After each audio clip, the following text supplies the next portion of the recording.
Subscribe to Shakir Abidi Official. اعوذ باللہ من الشیطان الرجیم بسم اللہ الرحمن الرحیم الذین هم فی صلاتهم خاشعون صدق اللہ العظیم۔ یہاں سے 18واں پارہ ہے اور سورۃ المؤمنون شروع ہو رہی ہے۔ اس کے شروع میں چونکہ اللہ تبارک و تعالیٰ نے ایمان والوں کی کچھ صفات کا ذکر کیا ہے کہ اگر اہل ایمان ان چیزوں پر عمل کر لے، کوئی بھی ایک آدمی اگر ان چیزوں پر عمل کر لے تو وہ لازمی طور پر کامیاب ہو جائے گا۔ یہاں پر اللہ تبارک و تعالیٰ نے 7 ایکٹیویٹیز ذکر کی ہے، 7 صفات کا تذکرہ کیا ہے کہ کوئی بھی انسان ان 7 صفات کو اگر اپنے اندر پیدا کر لیتا ہے تو یقینی طور پر وہ بندہ کامیاب ہو جائے گا۔ اللہ تبارک و تعالیٰ نے فرمایا الذین هم فی صلاتهم خاشعون، کہ وہ لوگ اہل ایمان ہیں، ان کی خصوصیات یہ ہیں کہ وہ اپنی نمازوں میں ڈرتے ہیں اللہ تبارک و تعالیٰ سے۔ ان 7 خصوصیتوں کا تذکرہ کرتے ہوئے اللہ تبارک و تعالیٰ نے کئی آیتوں کے اندر اس کا تذکرہ کیا ہے۔ اس میں سے 1 نمبر پر یہ ہے کہ بندہ اگر کامیاب ہونا چاہتا ہے تو اس کے لیے یہ ضروری ہے کہ وہ نماز میں خشوع و خضوع پیدا کرے، نماز میں یہ کیفیت پیدا کریں کہ وہ اللہ کو دیکھ رہا ہے یا کم از کم اللہ تبارک و تعالیٰ اسے دیکھ رہا ہے۔ یہاں پر اپنی زندگی کا 2 دن پیچھے ریوائز کریں اور اپنے 2 دن پہلے کو دیکھیں اور سوچ کر دیکھیں کہ ہم جب نماز کے لیے کھڑے ہوتے ہیں اور 2 منٹ کی نماز پڑھ رہے ہوتے ہیں تو کیا 30 سیکنڈ کا وقت ہمارا ایسا گزرتا ہے جب ہمارا دھیان مکمل طریقے پر صرف اللہ تبارک و تعالیٰ سے لگا ہوا ہو؟ کیسا ہوتا ہے؟ 2 سے 4 سیکنڈ کے اندر کوئی خریداری کر رہا ہے، کوئی دکان چلا رہا ہے، کوئی کسی سے مال لے رہا ہے، کوئی کسی کو مال دے رہا ہے، کوئی جاب پہ جا رہا ہے، کوئی کسی سے مصالحت کر رہا ہے تو کوئی کسی سے بگاڑ رہا ہے، کوئی کسی سے بنا رہا ہے، کوئی کسی سے باتیں کر رہا ہے، کوئی کسی کو کچھ دے رہا ہے، کوئی کسی سے کچھ لے رہا ہے۔ یہ سارے کے سارے کام انسان نمازوں میں کرنے لگتا ہے۔ اللہ تبارک و تعالیٰ فرماتا ہے کہ کامیابی کے لیے جو پہلی ضمانت ہے وہ یہ ہے کہ الذین هم فی صلاتهم خاشعون، کہ اپنی نمازوں کے اندر خشوع اور خضوع پیدا کرے۔ خشوع و خضوع کیا ہے؟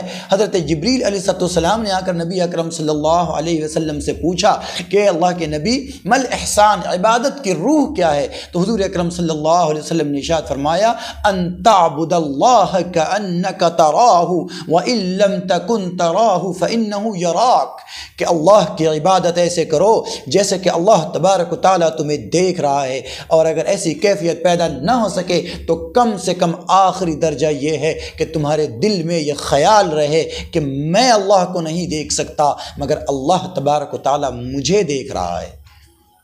تو پہلی چیز کامیابی کے لیے نمازوں کے اندر خشوع اور خضوع کا پیدا ہونا ہے۔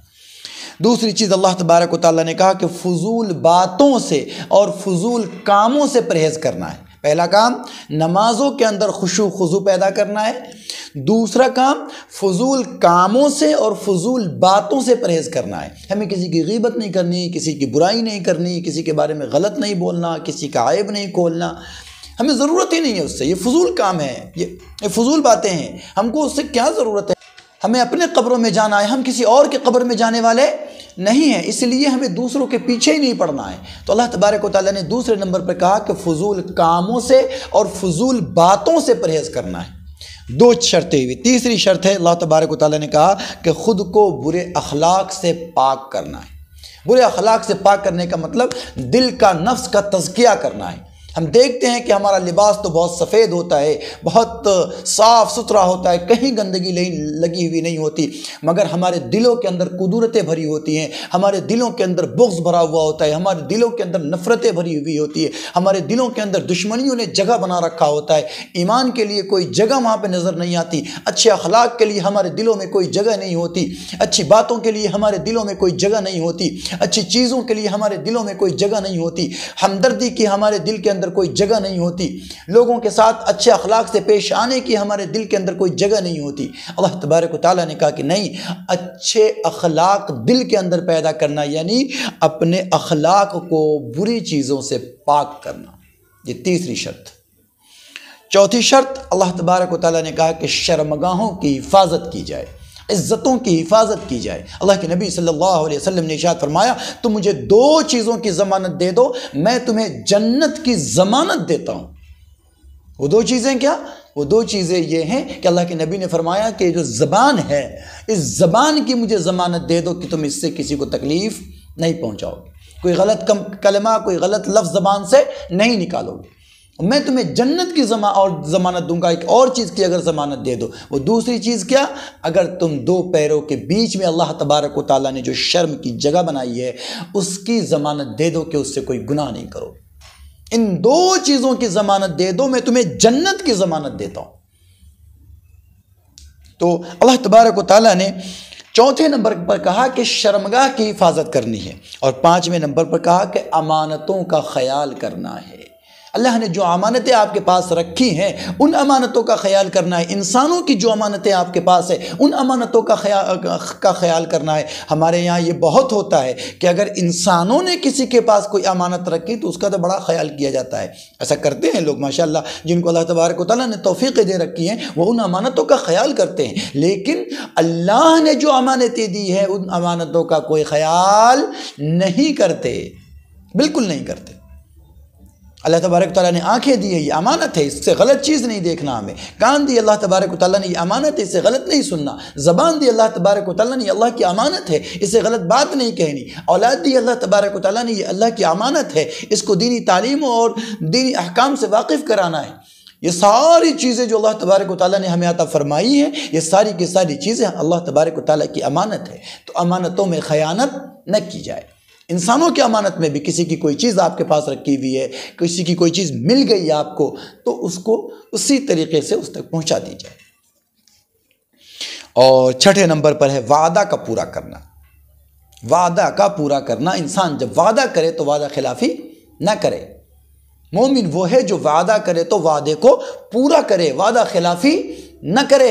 اکثر آدمی ہوتے ہیں، اکثر لوگ ایسا کرتے ہیں کہ وہ بات بات پہ قسمیں کھا جاتے ہیں، وعدہ کر لیتے ہیں اور وعدہ کر کے بھول ہی جاتے ہیں، مطلب وہ کرتے ہی وعدہ اس لیے کہ ہمیں اسے پورا نہیں کرنا ہے، سامنے والے کو وعدوں پہ ٹال دینا ہے، تو وعدہ کرتے ہی اسی لیے۔ اللہ تبارک و تعالیٰ فرماتا ہے کہ نہیں، کامیابیوں کی شرائط میں سے ایک شرط یہ ہے کہ بندہ اپنے کیے گئے وعدے کو مکمل کرے۔ اور 7ویں نمبر پر اللہ تبارک و تعالیٰ نے کہا کہ نمازوں کی پابندی کرے۔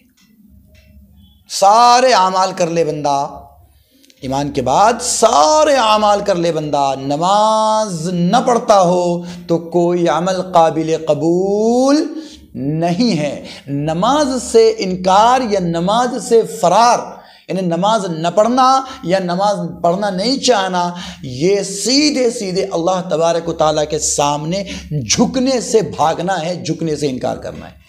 یہ بہت بڑا جرم ہے کہ جس نے پیدا کیا، جس کا حق تھا کہ اس کی عبادت کی جائے، اس کے سامنے بندہ جھکنے سے، سجدہ کرنے سے بھاگ رہا۔ تو اللہ تبارک و تعالیٰ نے کامیابی کی یہ 7 ایکٹیویٹیز بتائی ہیں، 7 صفات بتائی ہیں مومنین کی، کہ یہ 7 صفتیں اگر کسی کے اندر پیدا ہو جائے تو وہ بندہ لازمی طور پر دنیا اور آخرت دونوں میں کامیاب ہو جائے گا۔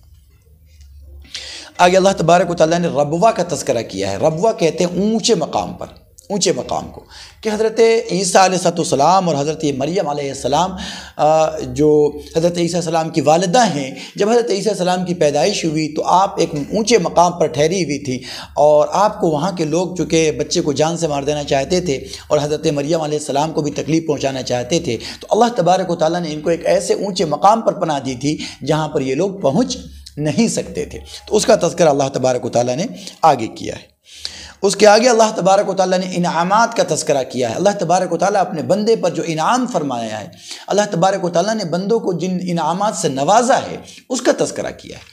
هو الذی انشأکم السمع والابصار والافئدۃ قلیلا ما تشکرون، وہی ذات ہے جس نے تمہیں پیدا کیا، پیدا کرنے والا کوئی اور نہیں ہے، وہی ذات ہے جس نے تمہیں پیدا کیا۔ وانشأکم، وہی ذات ہے جس نے تمہیں پیدا کیا اور تمہیں کان دیے، آنکھیں دی اور دل عطا فرمایا۔ یعنی یہ 3 نعمتیں، یہ تو ساری نعمت اللہ تبارک و تعالیٰ کی ہمارے جسموں کے اندر ہے اور ہمارے جسموں سے باہر ہے، لیکن اللہ تبارک و تعالیٰ نے ان 3 نعمتوں کا خصوصیتوں کے ساتھ تذکرہ کیا ہے کہ اللہ کی ذات وہ ہے جس نے تمہیں وجود بخشا، جس نے تمہیں زندگی دی، اور خصوصیت کے ساتھ اللہ تبارک و تعالیٰ نے آنکھ دیے، کان دیے اور دل عطا فرمایا، اس لیے کہ انسان کے علم کا محور اسی کے درمیان گھومتا ہے۔ یا تو انسان سن کر کسی چیز کو زیادہ بہتر طریقے سے سمجھتا ہے یا آنکھوں سے دیکھ کر سمجھتا ہے، اور ان دونوں کا نتیجہ اس کے قلب پر، اس کے دل پر مرتب ہوتا ہے کہ اسی کی بنیاد پر وہ سوچتا ہے۔ اللہ تبارک و تعالیٰ نے اپنے انعام کا تذکرہ کرتے ہوئے کہا کہ دیکھو، ان آنکھوں سے اچھی چیز کو دیکھو، کانوں سے اچھی چیز سنو، اور اس کا جو نتیجہ، جو رزلٹ ہو دل کے اوپر، وہ بھی اچھا ہونا چاہیے کہ دل سے اچھا سوچو۔ دل کو کسی بغض کا گھر نہ بناؤ، کسی کی دشمنی کا گھر نہ بناؤ، کسی کی جہالت کا گھر نہ بناؤ، کسی کی غیبت کا گھر نہ بناؤ، کسی کے بارے میں غلط سوچنے کا گھر نہ بناؤ، بلکہ دل کو پاک اور صاف کرو اور اللہ تبارک و تعالیٰ کا گھر بناؤ۔ تمہارا دل اللہ تبارک و تعالیٰ نے اپنا گھر بنانے کے لیے بنایا ہے۔ پھر آگے اللہ تبارک و تعالیٰ نے عذاب اور وعید کا تذکرہ کیا ہے کہ دیکھو، یہ تو انعامات ہیں، لیکن اگر ان انعامات کو تم نے غلط طریقے سے استعمال کیا، ان انعامات کو تم نے اگر اللہ تبارک و تعالیٰ کے مرضی کے مطابق استعمال نہ کیا تو پکڑے جاؤ گے، تو سزائیں ہوں گی۔ اللہ تبارک و تعالیٰ نے فرمایا قُلْ رَبِّ إِمَّا تُرِيَنِّي مَا تُوعَدُونَ، اے پروردگار عالم، نبی اکرم صلی اللہ علیہ وسلم کی زبان سے کہلوایا جا رہا ہے کہ پروردگار عالم، اگر آپ ان پر کوئی عذاب بھیجنے والے ہیں، جو عذاب آپ ان کو دینے والے ہیں، وہ عذاب چاہے دنیا میں دیں یا آخرت میں دیں، تو اگر آپ دنیا میں ان پر کوئی عذاب نازل فرماتے ہیں تو پروردگار عالم ہم کو اس سے محفوظ فرما کر رکھیے۔ یہ حکم کسے دیا جا رہا ہے؟ محمد الرسول اللہ صلی اللہ علیہ وسلم کو دیا جا رہا ہے۔ یعنی یہ تو 100% حقیقت ہے کہ اللہ کے نبی صلی اللہ علیہ وسلم عذاب سے محفوظ ہے، معصوم ہے، لیکن پھر بھی نبی اکرم صلی اللہ علیہ وسلم کی زبان مبارک سے یہ بات کہلوائی جا رہی ہے کہ اگر اللہ تبارک و تعالیٰ نہ ماننے والوں پر دنیا میں عذاب نازل فرمائے تو آپ یہ دعا کرتے رہیے، کیونکہ اللہ کا عذاب اتنا بھیانک ہوگا جس کا انسان تصور نہیں کر سکتا، جس کے لیے اللہ کے نبی صلی اللہ علیہ وسلم سے پناہ مانگنے کے لیے کہا جا رہا ہے۔ آگے اللہ تبارک و تعالیٰ نے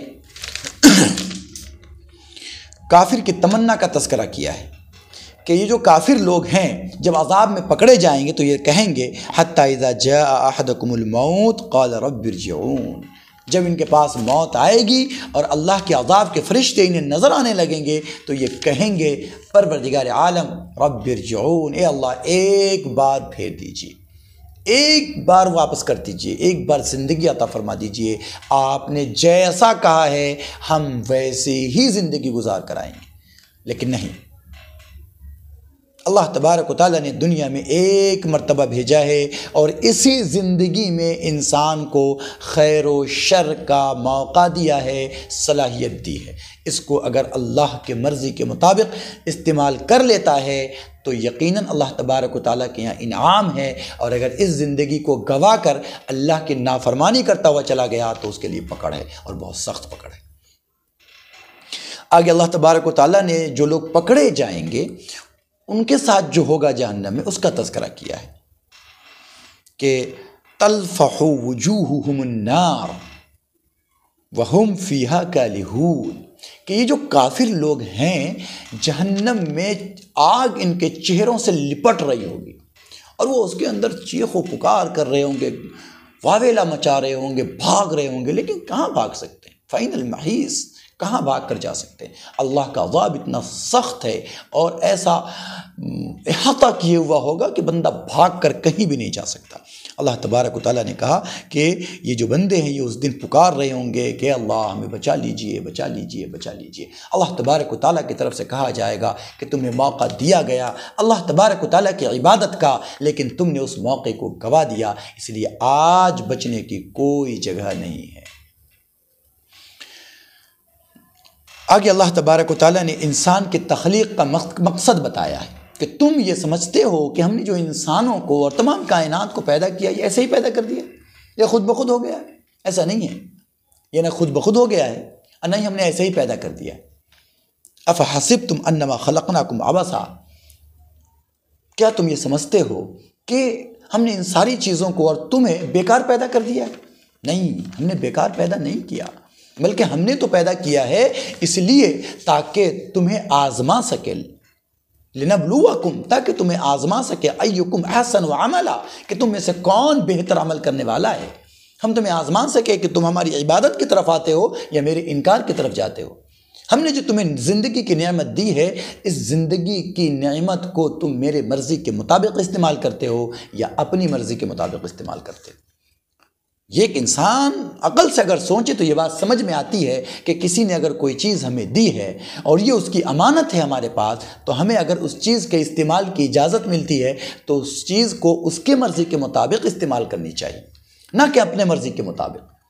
تو ایسے ہی اللہ تبارک و تعالیٰ نے جو ہمیں زندگی عطا فرمائی ہے، تو ہمیں اللہ کے مرضی کے مطابق اپنی زندگی کو گزارنا ہے، نہ کہ اپنے مرضی کے مطابق۔ آگے سورۃ النور شروع ہو رہی ہے، اس کے اندر اللہ تبارک و تعالیٰ نے زیادہ تر احکام کا تذکرہ کیا ہے۔ اللہ تبارک و تعالیٰ نے بہت سے حکم نازل فرمائے ہیں۔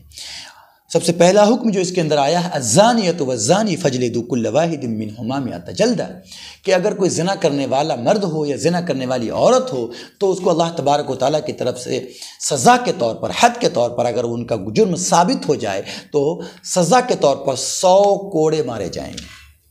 یہ 100 کوڑے کا تذکرہ قرآن کریم کے اندر ہے کہ 100 کوڑے مارے جائیں گے، لیکن حدیث سے پتہ چلتا ہے کہ یہ 100 کوڑے اسے مارے جائیں گے جو غیر شادی شدہ ہو۔ یعنی کوارا اگر کوئی زنا کا ارتکاب کر لے، بلاತ್ಕಾರ کا ارتکاب کر لے، تو ایسے آدمی کو، اگر وہ کوارا مرد ہے یا کواری عورت ہے، کوارا لڑکا ہے یا کواری لڑکی ہے، تو اس کو 100 کوڑے مارے جائیں گے۔ اور اگر وہ شادی شدہ ہے تو اس کا تذکرہ حدیث کے اندر ہے، فرجمو، کیا کیا جائے؟ اس کو پتھر مار مار کر ہلاک کر دیا جائے۔ آج کے وقت میں اسلام کی اس سزا پر بڑا اعتراض ہوتا ہے، خاص طور سے جو لیبرلز لوگ ہیں وہ اعتراض کرتے ہیں کہ یہ کیا، اگر کسی سے غلطی ہو گئی تو آپ پتھر مار مار کے ہلاک کر دو گے؟ بھائی انسان ہے، اس سے غلطی ہو سکتی ہے۔ سیدھا سا جواب یہ ہے کہ آپ یہ بتائیں کہ اگر کوئی آدمی آپ کے ماں کے ساتھ،